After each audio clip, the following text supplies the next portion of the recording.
This is ABRSM Grade 1 Theory, question 2.3. Tick the correct clef needed to make each of these named notes. So in the first question, they've given you a stave but without the clef, and you have to put the clef in there or decide which one in there would make that note a G. So if you're not sure, you can always write out your ledger lines, your stave, and you can put a treble clef in and then maybe go from a note that you really do know. Often my students know this one. This is dangling D. This is D that dangles off the bottom of the stave.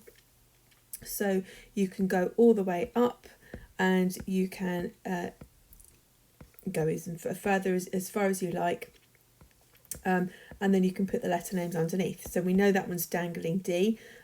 E, F, G, A, B, C, D, E, and the E lives in the top space there. So we've got all our notes in, and we have been asked to check what this note is.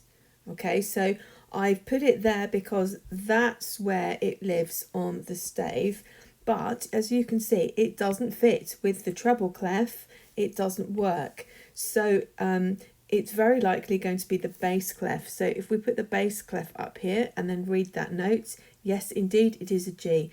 One of the ways that we can do this for those people that don't know the bass clef so well is that you can look up a ledger line, a stave line here. And of course, if that was the treble clef, that would be a G. So there are multiple ways that we can do it to make sure that it matches.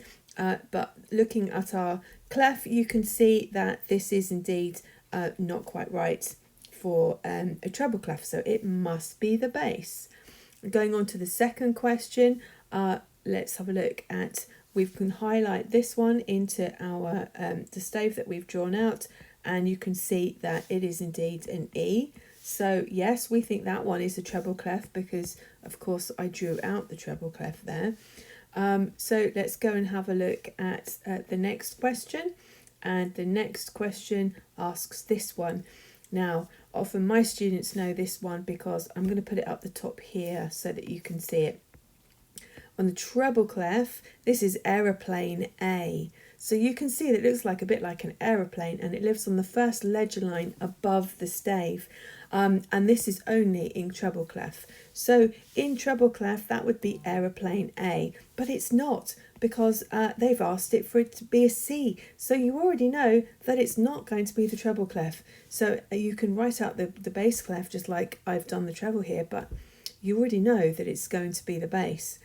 Okay, so let's look at the last question, and that one says it's a B flat. So let's go and find that B flat, or let me colour it this way. Find that one of that actual note, and it's there, and it's not a B, it's a G in treble clef. So it must be the bass clef. Now again, if you want to just check that out, you can just pretend that you are looking up a whole line there, and you can see that if that was the treble clef, that would be the B, and that would be a B flat. So we've checked it all out.